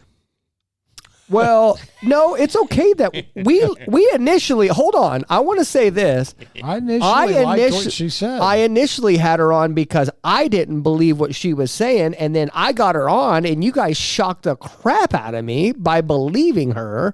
Well, by kind of, you didn't straight up say you believed her, but you guys kind of bit off some of the fudge. You guys bit off some of the fudge for sure. Yeah. And then I started watching more of her content after we interviewed her. And she started saying things like she has Well, we found out she made that fudge with, sugar-free additives. Right. We don't like that around here. What is it, non-GMO? But where it has no flavor. She talks about how there being Starbucks in heaven and how, there's just so much outlandish stuff that if I get to heaven and there's a Starbucks, I'll be like, turn around and see Dakota Lee in the corner. Okay, first off, if you just look, look at the. Told you. Would you like a pumpkin spice latte? Oh, and it's permanently full here. Sorry. Pumpkin spice. Is that what the fountain of life is? And then Satan jumps out Starbucks? and goes, yeah. Joking. Oh, crap. Got me. I'm going to get a little bit of trouble here, but that's the symbol. What do you call it? Oh, the Starbucks symbol is a Athena, demonic. Right? Yeah, she's a Greek god. Demonic. There's a Greek, it's a goddess. a Greek goddess on the Starbucks. To me, it always looks like a girl that's grabbed both her ankles and lifted her legs up like this. See, I got a problem. Get it, girl. Right. Get it, Starbucks cup. Mm-hmm. I ain't trying to mess with that. I'm not sure. I'm not the one who designed the logo. I can't help what my brain does. Hey, Larry, you may not listen to secular podcasts, but we're bringing it to you this time. So in episode 39, we had Joy. Okay, we're getting past this one, huh? Yeah. And she talked to aliens. Yes. Remember? Yep. Well, I'm flipping this subject, bro. She's a sweetheart. I still watch her she doesn't talk about alien communication at all. She just talks. She like reports the news and stuff. But she's a sweetheart. In that one, she's very matter of fact and very intelligent woman talking to aliens. And I've got to thinking about that one more. And it's like whenever she said that she feels like it's her purpose to ease the process of aliens integrating in with humans, my stomach about dropped through my butt when she said that. Yeah. That'd be called diarrhea. No, my stomach actually almost came through my butt. My actual stomach. Like, I was like, man, dude, like that. That would be a hemorrhoid. That made me nervous. Scary. No, that's Bill. That's Bill. He's been there forever. Stomach sunk. Old Bill's been there forever, dude. Yeah, that makes me nervous. You named him. That's been a while. Yeah. That makes me nervous too. Yeah, like it's her. Yeah. She feels like it's her job to like.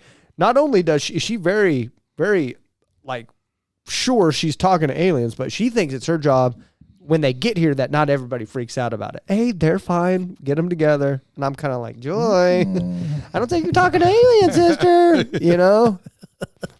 And it was like, I don't know. That one made me uncomfortable. I don't know about you.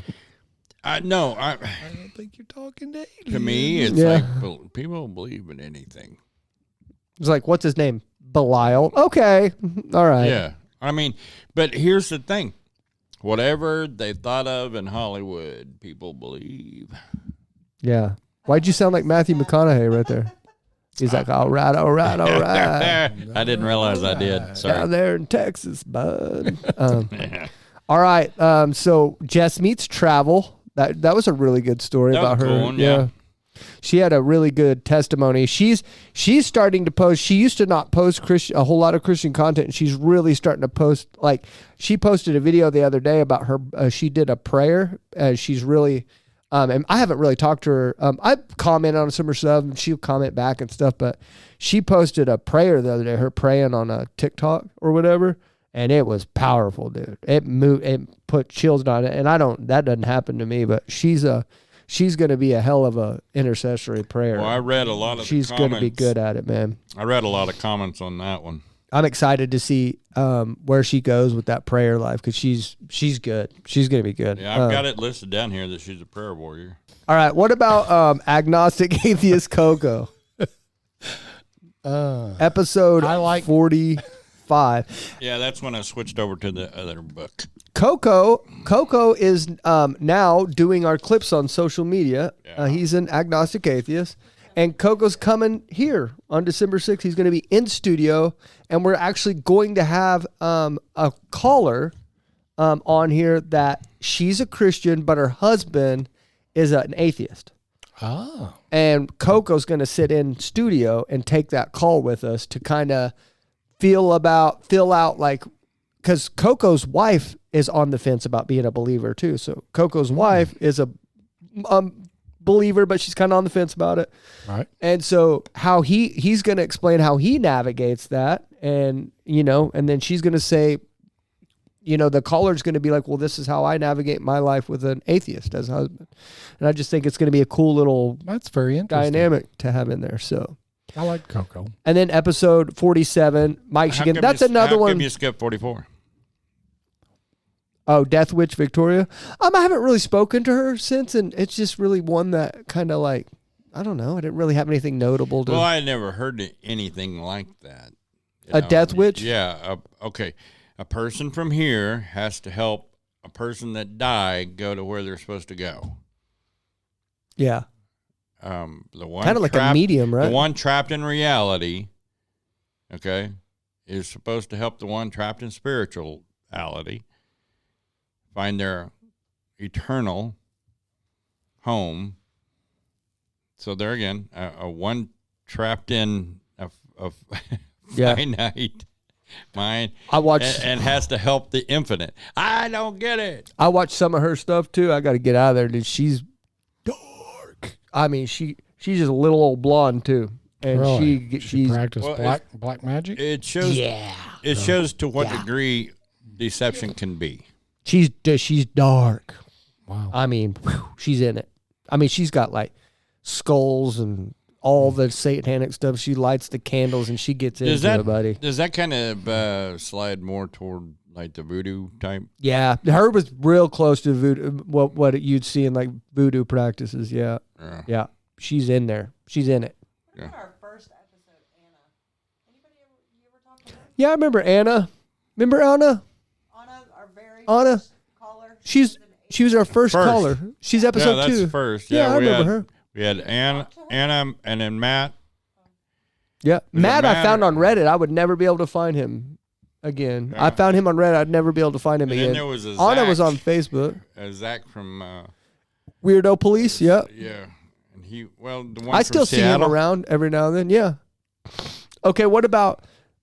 So we had Anti-Theist. I thought Weirdo Police was like somewhere in the 40s. I'm talking about like I don't remember first or second one. Where the one he kept saying, "Well, I hope you're right. I hope you're right. Oh yeah, I hope you're Seattle right." Zach, yeah. Seattle Zach, yeah. He was only about 12 or so. I mean 15. Mike Shigan, that most recent episode, Mike Shigan with the Anti-Theist. That's one of them where we kind of dropped the ball on talking about him. I think after the show, he wasn't upset about it, but he kind of was like, "Hey, how did we do that?" I don't remember. I don't remember either, but he mentioned it. He was like, you guys kind of talked about me to where I wouldn't defend myself when I wasn't there. And so, Mike, if we hurt you, we're sorry. Yeah. Yeah, that's where we're not perfect. Definitely that's not for certain. And were we talking about him or talking about the show? We do recognize that we tend to. It's funny that you said that because in my spirit, God had told me, okay, you need to pull back on talking about a person like they're not in the room. Yeah. Yeah. And, that's kind of the social media template, except we're all doing it now when you're, that's why society has gotten so polarized and people are unable to communicate is because people say things like you're not in the room, except you're doing it right on social media. Yep. And then I'm sure we'll do it again, but we're going to really human. Try not to. Yeah. We're going to try not to. Yeah. And then we had Tamara. We love Tamara. Everybody got emotional there. I know one guy said, cause Pastor Gary cried, and it's a guy that watches every single episode we do. And then literally knows us like the back of his hand and will post something nasty. And he goes, God, he goes, I see why Zach cries all the time if this is the guy that leads him. He's talking about Pastor Gary, and I was like, stay tuned, you son of a gun. I'm probably going to cry more. I'm working on crying more. Because he saw Pastor Gary crying. He'd be like, well, I see why Zach cries so much if this is the guy that's leading him. And he was kind of talking crap on Pastor Gary. I don't know why it fires me up when people talk crap on Pastor Gary. I'm like, I will physically assault you. You know what I mean? Well, there's something in me that wants to defend him, but anyway, so that's all we'll talk about for the past shows. We're almost at the end of it now, but let's go. I'm going to go around the room since we're not having don't. I find it interesting you didn't mention Zach. Oh, my friend Zach? Yeah, he's fine. I actually enjoyed that conversation. He'll be fine. I know you did. He's chewing his butt the whole time. Wasn't chewing his butt. I know. I know. But what I want to do, since we don't have a guest, what I want to do is I want to go around the room and I want to get what some of your goals are for the next year with this show. Because now we're going into a new year, episode 53. Next week is episode 53. We're going right back into the battlefield again. And so I want to go around the room. Since we don't have a guest, we don't go around the room and say our final thoughts. I want your thoughts on what you want to see happen in the next year with this show. Set some goals. What do you think, Mark? I don't know. I mean, it might be interesting to actually do some of the things that my title says, because I am not an executive producer currently. God, I would love to put you in that position. Yeah, I would love to do that. I just, because of what I do in my industry, I have purposefully stood back, because the minute I get involved in something is when I get hit with a ton of work. And the ironic thing is, as I stand back, nothing. And so it's like, I've often said to my wife, God gives us this business, but the devil does the scheduling. And I feel like that's true. So I don't know, maybe possibly some more thought and into the back, I don't know, maybe vetting people or more executive producer work, maybe some ideas about show topics. I would love to have that woman that, if I just knew, I could probably go at it. The tattoo artist, the famous one that just got baptized. Yeah. Oh, hey, Kat I got a Von D, screenshot. She was actually on a podcast. Was she? That'd be really cool. I'll send you the. But, I mean, I really don't have high expectations for this, only that I'm supposed to be here. So I guess maybe whatever God reveals that I'm kind of like that too. And I wonder if we should be like that. I'm kind of the same way, where like, I don't expect a whole lot. Like, if this makes it, then it does. And if it doesn't, it doesn't. Like, right. But should we start? Why would you go at a ministry like this halfway?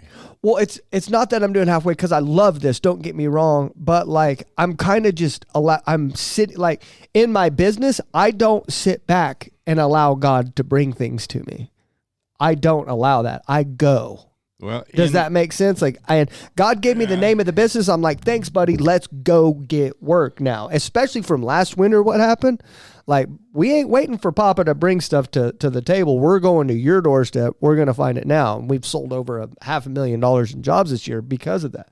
And I think that's the lesson God was showing me. Maybe he's teaching me a lesson right now about the podcast, but I do approach this podcast differently.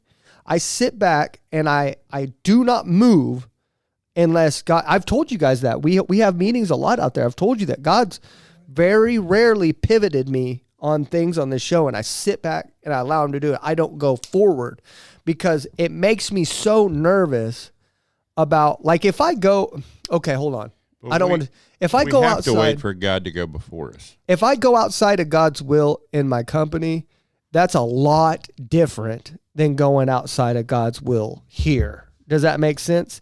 So I'm afraid of. You can throw your will around in your company, and you can hit those bumpers and say, okay, God, I screwed up here. I shouldn't have done that. Let me recorrect. Here, we're talking about people's eternal life, and we're talking about God's business. So I'm afraid of approaching this like I do my business. Because if it was, I would be handling this a lot differently. Right. Yeah. A lot more aggressively. Maybe we need to think about that. I don't know. Maybe we do. Because I would be handling this. I would be a lot different approaching this if it was. I mean, so I don't know. But I mean, I would like that for you too. I would like that. Like, why would you be here if you weren't doing the things? But unfortunately, for some of the things, doing your your stuff requires money. Right. Like doing your job requires money. Unless you did want to, dude, the minute you want to start going over, taking over scheduling guests, it's yours, dude. Right. You want to Eric start. Porter. Eric Porter? Yeah, I'll call him back. Okay. But yeah, I would love that. I'd love to put you in that position, you know? So I don't know. We'll see. we start praying for that kind of stuff. But I just hope, my ultimate goal is just I hope some people relate to us, and I hope they feel a desire to know Jesus. I don't blame anybody that comes on this show for their resentment against religion. right. I get that. Me neither. Totally get it. Me too. But to throw the baby out with the bathwater, to me, that's the crisis. Yeah. And that's the sadness. And And what- that's what I'd like to avoid. What about you, Larry? What's your... Give me a minute. Okay. I'll talk about mine then, and Larry can end on his. So, me, I would like to work on really my personal life. Like, I feel like sometimes I sit in here and it's hard for me. Like I battle with things a lot in my personal life, and I'd like to get that squared away so I could, sit up here and be, cause I remember in the beginning I was so on fire, and I'm not that way right now. I'm really not. I'm not on fire like I was in the beginning. And Do you pray that God puts another log on your fire? No, I've heard you say that before, but no, I haven't. But Why not? I would like that because that scares me. Why does it scare Last you? time he put a log on my fire, that sucker burnt, dude. I fell in it. Hey, no matter what, I fell in the fire last time. Romans 8:28, okay? And we know that God causes everything to work together for the good of those who love God and are called according to his purpose for them. Yeah. Okay, so if we're walking in the will of God, and our job is a purpose for God, because that's what he directed us to do when you came to me about this podcast, right? Mm-hmm. Okay, so it wasn't for the will of Zach, it was for the will of God. Yeah. All right. So everything that happens is for the will of God, and it is all for the good. We know now, on hindsight with Indy, that there was a reason that God was in control of what happened. We don't know why we lost it, but we lost it. If we would not have come back, we would not have gotten the full story for Indy. And I think that probably gave her a little bit of help healing. I hope so. You know? Yeah. I mean, she was a valuable part of our Bible study for a while, and it meant a lot for her to be accepted in that manner, right? Yeah. I think through a lot of these areas, we don't recognize the hand of God to start with.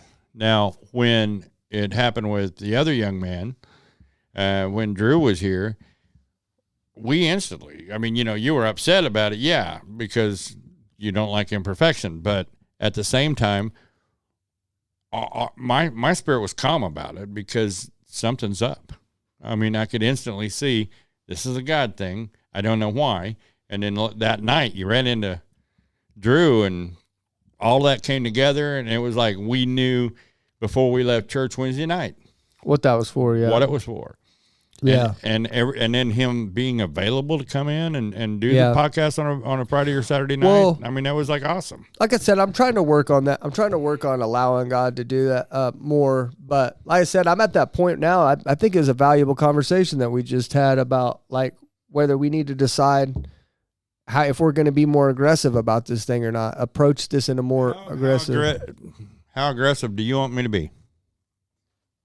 I mean, because I see now, now I've gotten a little bit more comfortable in this. I don't get You were comfortable at episode 2. Yeah, well, but my point is that I see, even though the people that we actually talk to may not change. Okay. There are people that are listening that's where we're supposed to be planting our seeds. I bet we'll get a couple that change. I believe that. I may be wrong on a lot of different things. I may be a little too coarse. Like fresh ground pepper sometimes. All right. Yeah. Would that be a good enough analogy? Yeah. I don't like the way you say that word at all. Right. But I mean, what? Analogy. Mm-mm. Don't say analogy. Sorry. Oh, yeah. Okay. That bothers me. You say that so many times. Just sit over there in your debauchery while I talk about it. There you go. Another word he can't. He's cashing in that $5 word and it didn't fit that either. I used it out of content just as you would. Just call it debauch. But no, I mean, just shorten it down. It sounds better. I would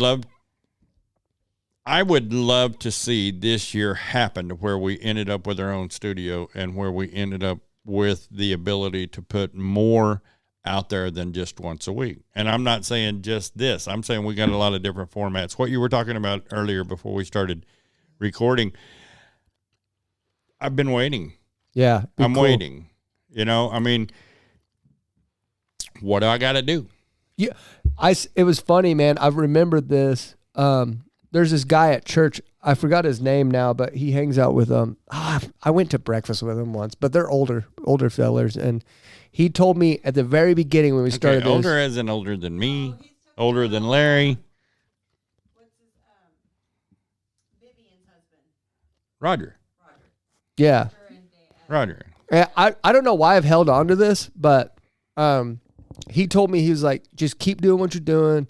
He said, I believe in what you're doing. He said, what you're doing is great. And he goes, a lot of times God will make people wait to see if they stand the test of what he's going to do. And he goes, a lot of times it'll make you wait about a year.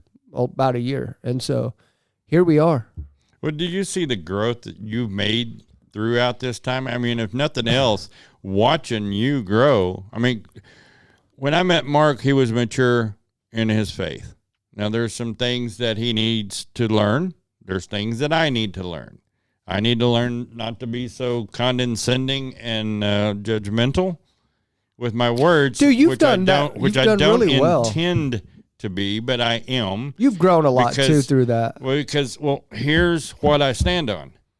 And if it's not here, I don't care what you have. You used to make me feel so uncomfortable. I used to get so uncomfortable. I just thought about that. I used to come in here every week like, what the heck is Larry going to say this week? I'd be so uncomfortable. I probably haven't felt uncomfortable at all with you in 10 episodes. And then partially that's like Coco. Ask Larry. 5 months ago, would I have given anybody the keys to the clips? Nope. And so I'm really trying to let go of that control, because I feel like if I could give other people duties and delegate things, then I feel like this will all grow so much faster if I can just get rid of some stuff and just trust that God will put the right people. Because look what Coco's doing with the clips. I know Coco doesn't believe that God's doing it, but look how good he's doing, guys. But there again, look how good he's doing. Romans 8:28. Romans 8:28. When talking about growth and stuff, and I lost my head. Sorry. Oh Lord! Hey, read your Bible verse before we forget. Read your Bible verse for this week. I did. Romans 8:28. Read it. Romans 8:28. I just read it. Oh, you read it the whole thing? And we know that God causes everything to work together for the good of those who love God and are called according to his purpose for them. I wanted you to read it, not from your brain. I wanted you to read it from your new study Bible. Yeah, I did. Okay. Both times.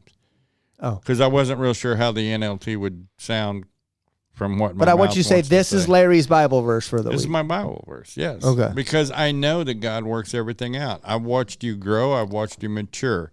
That's where I was going a while ago. I mean, there's things that Mark has to work out. There's things that I have to work out in our walk. But watching you grow has been a challenge.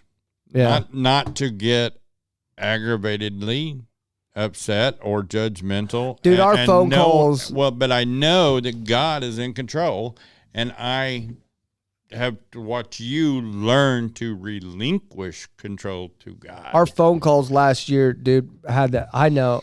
It bothered me to. I don't want you to tell me they were annoying. Just tell me that it was fine, just because I don't want to get hurt by it. Okay. But if I was in your shoes and hearing what I remember this time last year, me talking to you about how pissed off I was at God that I was going broke and everything else, I probably would have hung up the phone on me, dude. Been so annoying. Like, just hearing you, like, being a little crybaby. Like, I wasn't really crying, but, like, I was being a little, like, turd. It was fine, Zach. You know, we got to all grow. Yeah. And if we don't accept each other where we're at, then we can be a stumbling block to each other. Yeah. And I think that's part of Larry's growth is the Holy Spirit yanking on his mouth and saying, okay, you know, we've got this whole idea, men sharpen men like iron sharpens iron, that we got to scrape against each other. Yeah, we got to tell each other the truth in love. We don't lie to each other. And, you know, that's one thing that I've watched Larry grow into lately is telling the truth in love. Because I don't know about just you, Larry, telling the truth. I got no problem with telling you the truth. No problem at all. I'll tell you the truth. But telling you the truth in love, that takes... It's a little more challenging. Yeah, man, you got to rein your mouth in. You got to breathe on it. You got to think about it. See, I'm actually different than that. Like, I would have problems telling people how I feel. Like, in being, like, I'm way more like, I'm a passive dude by nature. But we've all been through that. Larry and I both have been through it. All the things that you were talking about, it's like, oh, man, I know what he's feeling. But here's the thing. But you'd act like as bad as I did. Like, I was like, if Christ does not come back soon, like if he tarries 20, 30 years, which he can't. What if he billies? But if he does, if he tarries or billies, at one particular point, you're going to be sitting in my position, going through what I went through with you with someone else. I'll smack him, dude. And I ain't got patience like that. It could be your own son. It could be your stepson. Smack him. It could be your stepson. Yeah. Okay.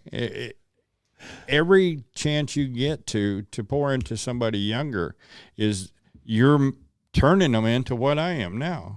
Yeah. And what Larry is that I'm waiting to be.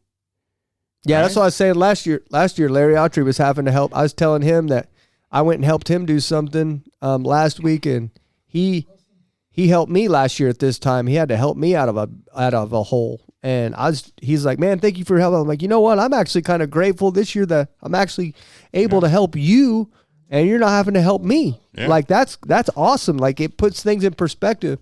And it doesn't matter. I'm mad at God for other things now. Like it doesn't matter. God can't do anything right. That's why kind of like what you said earlier, I agree with, because I'm the same way as like where God's kind of the victim in the situation. It's like God can't do anything right according to me. Right. In my own walk with God. Right. Like I look at myself from the outside looking in and I'm like, God really can't do anything right according to me. Right. I'm in here. I may be in here like preaching. I'm doing quotation marks. I may be in here spreading the good news or the gospel, but how I am in my personal life, God can't do anything right. But you got to be the same there as you are. That's here. why I said that. That's why I said that earlier. One of my goals is that when in the beginning I felt like I was the same guy. I felt like I was the same guy that came in here every week and I was on fire for God and the guy that you saw here. But right now it's not the case. Like the guy that I am outside is not the same guy that comes in here. Let's talk about fire. Just real quick, okay? When you light a fire, a campfire, what happens? Burns bright. I hate camping, but okay, go ahead. Stick with the analogy and shut up. Okay? You got the fire and it burns, and then once Zach are down the road staying at the Hilton, buddy. You can't. Yeah. Okay. All you want. I'm in a camper at the very least. Central heat there. Larry. Sorry. Go ahead with your analogy. But have fun with your fire. We're making it so hard on Larry right now. Have fun. Go on with your analogy, please. It's the same as your spiritual walk. That's why I'm using it as an example. You have to fan it. You have to work on the fire. Well, if you don't add wood to it, then it just turns to embers, and then it eventually dies out. If you don't stoke the fire and you don't add logs to it, then you're not going to burn bright. You're going to burn like this dull little ember sitting over in the corner. But a dull little ember can still start a fire. Yeah. Okay? And it can ignite. Ask the Lord when you pray every day, Lord, throw another log on my fire. Lord, I need to be burning bright for you. I don't want to be a candle. I want to be a blaze. I prayed that for 3 years, dude. Yeah. Wow. 3 years. I am a flame. Yeah. I'm not an ember. I'm not a little candle. I'm not going to stay a candle. That's true, man. That is true. I want this for the glory of God. I don't want this for the glory of Larry. So get your flesh out of the way and let God work through you instead of you doing all the work that God wants you to do. Yeah. God will do the work. You just got to get out of the way and let him. And when you do, you hit a level that you start understanding, I've been in my way. I've been in my way. This whole time I've been in my way. I learned that with Darcia. I got out of the way of God so God could work in Darcia. God could not work in Darcia because I was standing in the way. I was blocking it. Yeah. I use that example in my head. I know what I got to do, but I mean, it's hard, easier said than done, right? Yeah, just burn bright, Lord. Okay. Burn bright in me. We're late. We got to get out of here, but guys, here's to another year, right? Yeah. One more year. Congratulations and happy birthday and hippie, yippee, yippee. That made me mad too. Jesus loves you and so do I. Thank you for watching and listening. We're out. Thank you for watching or listening all the way to the end. To be a guest on the show or to get a hold of us, please contact us at info@helpmyunbelief.org. And more importantly, make sure to check out new episodes every Tuesday morning at 9 a.m. Central.